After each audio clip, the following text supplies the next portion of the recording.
Start over again. So, what I'd like you guys to start off with is I'm going to give you a factoring problem that should be very easy for you to factor. Please use the space right underneath it to factor that.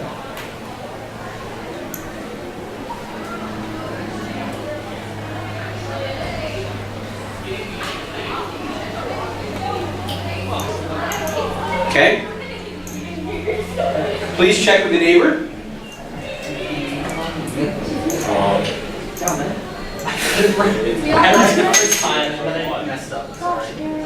I'm embarrassing myself. Okay? So do we have confirmation with the neighbor? Yeah. So now, this is something that you guys have done for a long time. Now I'm going to ask you guys to translate this into something else that you've done. And what I'm going to do is say, if we go down a little bit, I'm going to ask you, if you took this equation, y equals x squared minus 2x minus 3. I'd like you guys try using the information that you just did in your factoring. I'd like you to please do the best you can to graph this shape. Some of you guys should know what that shape looks like. If you don't, you may ask your neighbor. Using the information that you did in the factoring as well as any other information you know about what a graph is going to look like. Think about the information that you used above.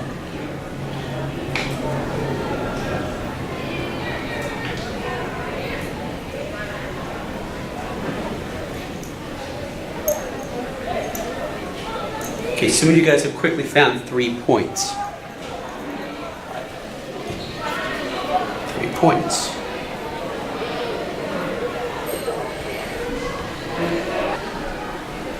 So, a lot of you guys have found 3 points already. Those points are located.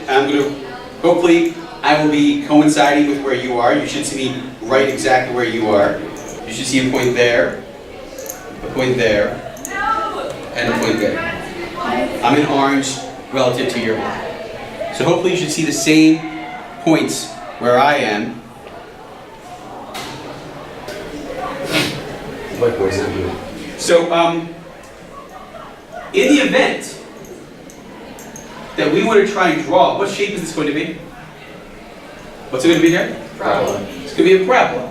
So my question for you is, what is this parabola going to look like given these 3 points?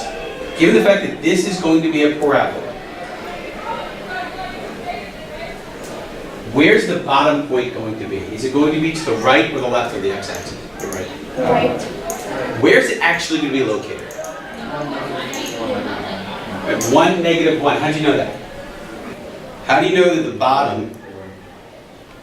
How do you know that the bottom is going to be located at 1, negative 1?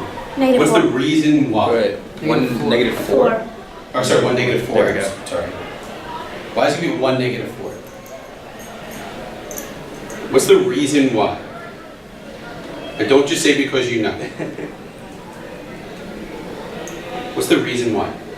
Well, that's the point at which the y stops decreasing, starts increasing. But why? How do you know? I mean, No calculus allowed. How do we know? How do you know? It's going to be at the center of the two x-intercepts. Right? What are those x-intercepts called? The what? 0 1. But the 0 points also starts with an R. Think the bottom of a tree. The roots, right? They are the roots of that equation. And the cool thing about a parabola is that if you find the midpoint of the 2 roots, you found the location of, what's the fancy term for the bottom called? Vertex. The vertex, very good. So, the vertex is located. Now why is it halfway between the 2 roots? What's true about a parabola? It's symmetric. It's symmetric, right? It's symmetric. So it always has symmetry around the axis of symmetry. And that axis of symmetry lets you know that if you have a point on either side, they are equidistant. So therefore we know that if you are at, and I'm going to draw right on your graphs, if you are at a point right here, that is 2 away. That is 2 away. Therefore, your axis of symmetry is located right there. I'm going to label it AOS. And that should let you know where your center point is going to be